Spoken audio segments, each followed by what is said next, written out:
Sveiki, bičiuliai, tai kaip įprasta noriu pasidalinti su jumis, į ką atkreipdėmėsi artėjančią savaitę.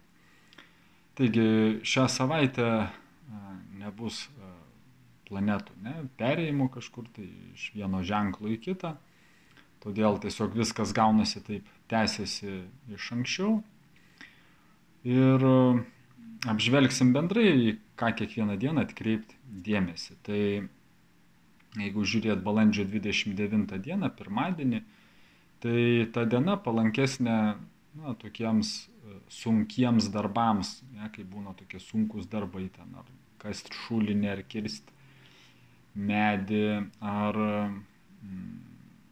kažkokie tai darbai su cheminiam medžiagom, ugnim, sakykime, varžybom palanki diena. Tai va, ir nepalanki ta diena, kaip tik būtų atsargesniem kelionėm, skolint pinigų, tą dieną kaip ir nevertėtų. Toliau antradienis bus diena susijusi su Marsu, tai tą dieną reikalai visi, kurie susiję ten su automobilio, galbūt ten patikrinimu, reiškia kažkas ten pagedė ar kažkur kažkas tai barška, galima ten vežti servisą pasitikrinti, remontuoti irgi kažkokią tai techniką, galima tą dieną ten sveikatos patikrinimui, kažkokius sulūžusius daiktus. Tai va, ir tą dieną vertėtų vengti konfliktų, nesivelti kažkokius konfliktus, kiek įmanoma, prisiminti, kad tą dieną gali būti tokia labiau rizikingesnė, kad tas konfliktas po to gali labiau užsitęsti, kažkaip stengtis išvengti tokių dalykų, būti atsargesniem transporto srityse, saugotis traumų ir nelaimingų atsitikimų, reiškia nerizikuoti ten, kur nėra būtinybės.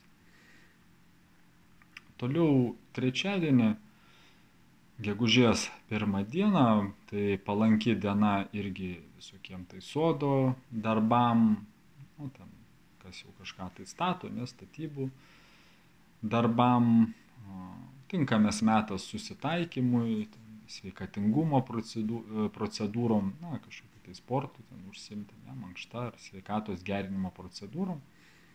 Bendrai tokia diena palanki. Toliau gegužės 2 diena, ketvirtadienis, tai ta diena vėlgi nerekomenduojama pradėti kažką tai naujo, tai bus 9 mėnulio diena, kuri susijus su tuščiom rankom, tai reiškia tą dieną kažko tai nepradėkit svarbaus. Galimi tokie labiau irgi emocijų proveržiai, sunkiau kontroliuoti, emocijas, ten pykti gali išsiveršti. Norisi taip įrodinėti tiesą, ginčytis gali būti su kažkuom, taip galime jautriau viską reaguoti. Todėl ta diena palankesnė, kas susiję ten fiziniai, galbūt kažkokie tai krūviai, vėlgi ten dėl sveikatos, dėl kažką tai daryti tokio dėl savęs arba iš viso daugiau skirti laiko kaip poilsiui. Gegužės 3 diena penktadienis ir penktadienis susijęs su Veneros diena, kada mes jau labiau visi būnam tokie labiau atsipalaidavę, įprastai linksmesni. Tai tą dieną irgi tinkama bus kasdieniam darbam, veikla irgi susijusiai su transporto priemonėm, jeigu kažkokie tai klausimai ir ar kažką ten reikėtų tokio spręsti, daugiau tokiems irgi kasdieniam darbam. Ir gegužės 4 diena šeštadienis, tai tą dieną išeina Ekadašis, Ekadašį aš dažnai miniu, tai pati palankiausia diena pasninkui, dvasiniai praktikai, kaip tik sutampa su šeštadieniu, dėl to tam reikalui galima skirti daugiau laiko.